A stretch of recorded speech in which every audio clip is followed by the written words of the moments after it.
Terima kasih Anda masih bersama kami. Bagi Anda yang baru saja bergabung, kami hadirkan kembali 3 berita utama hari ini. Seorang pemuda babak belur dihajar warga di kota Tasikmalaya karena kedapatan hendak melecehkan seorang bocah. Sampah berserakan di Pantai Pangandaran. Wisatawan kecewa dan tidak nyaman lantaran pantai menjadi kotor. Puluhan orang tua berunjuk rasa di depan Gedung Sate Kota Bandung untuk menuntut agar ijazah anak mereka tidak ditahan oleh pihak sekolah.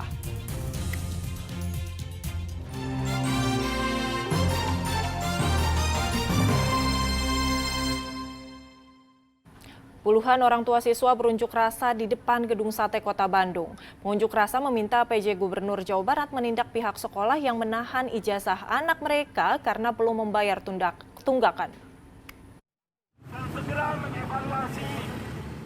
Dengan menggunakan seragam sekolah, para orang tua siswa berunjuk rasa di depan Gedung Sate Kota Bandung. Mereka meminta pemerintah turun tangan menyelesaikan masalah kasus penahanan ijazah. Mereka datang membawa spanduk dan papan protes.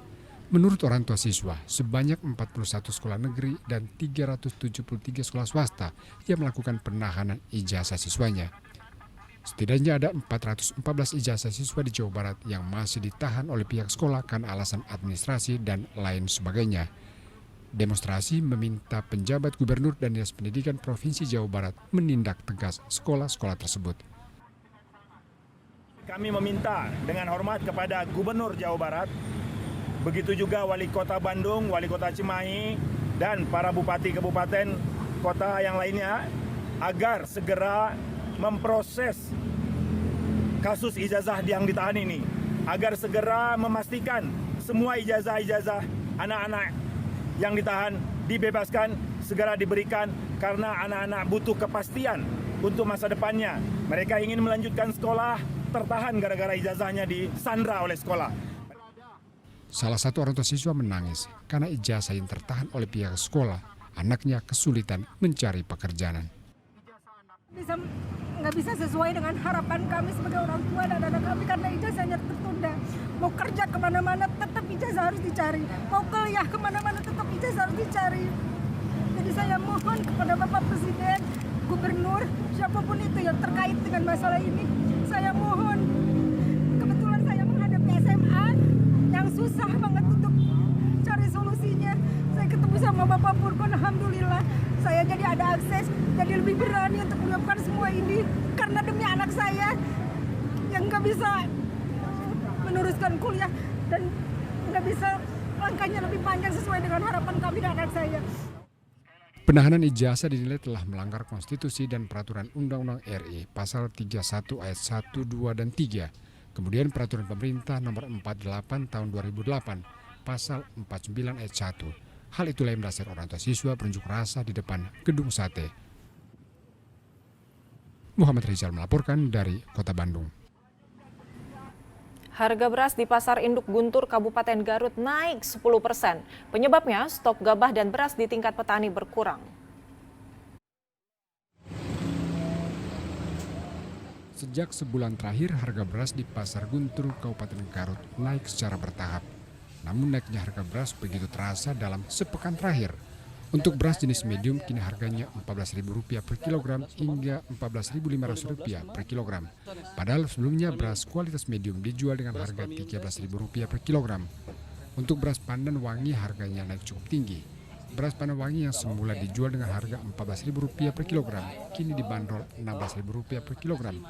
Begitu juga dengan beras lokal harganya juga naik Rp14.500 per kilogram.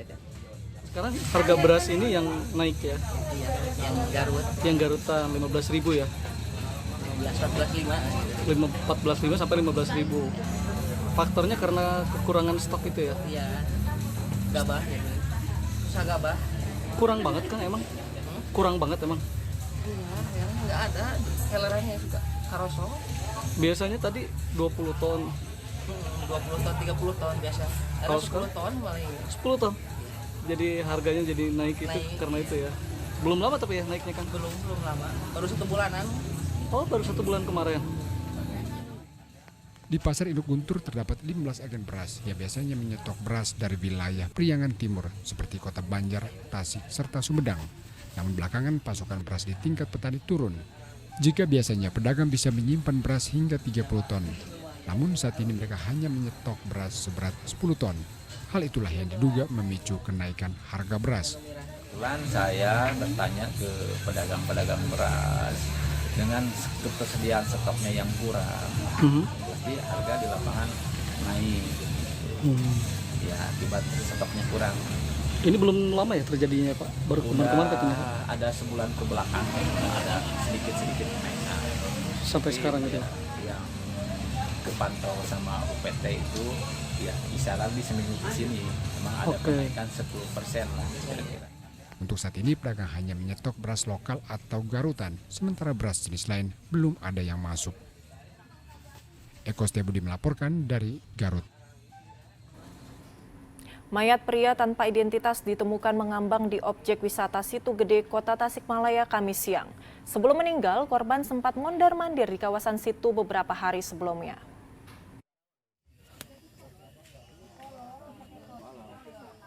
Warga Mangkubumi di Kota Tasikmalaya ramai-ramai mendatangi kawasan wisata Situ Gede Kamis siang.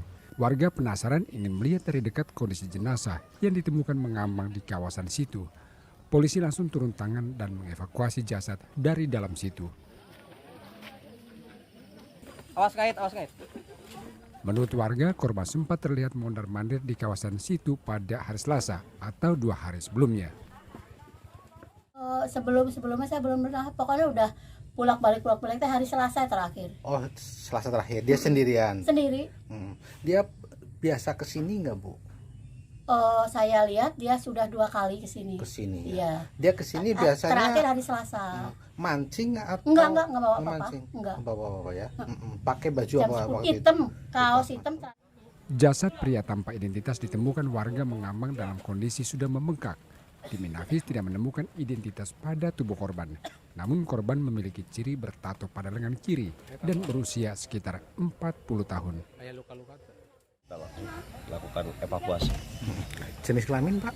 Kalau jenis kelamin dilihatnya laki-laki. Laki-laki ya. Namun untuk identitas kita belum bisa memastikan. Ada ciri-ciri pastinya Pak bertato itu ini? Nantilah dicek di RUS. Pak, lengkap posisi? Lengkap. Posisi telungkup. Kira-kira umur berapa, Pak? Sekitar 40-an. 40-an ya? Ya. Pakai celana, baju apa, Pak? Celana hitam, kaos hitam. Polisi masih terus menyelidiki penyebab korban tewas dengan mengirim jasad ke Rumah Sakit Umum Daerah Dr. Soekarjo, Kota Tasikmalaya. Eko Setiabudi melaporkan dari Tasikmalaya. Berdalih rumah tangga tidak harmonis, seorang istri di Karawang mendalangi pembunuhan suaminya dengan membayar pembunuh bayaran. Pelaku awalnya beralibi suaminya tewas karena dibegal. Namun setelah diselidiki ternyata suaminya tewas dibunuh.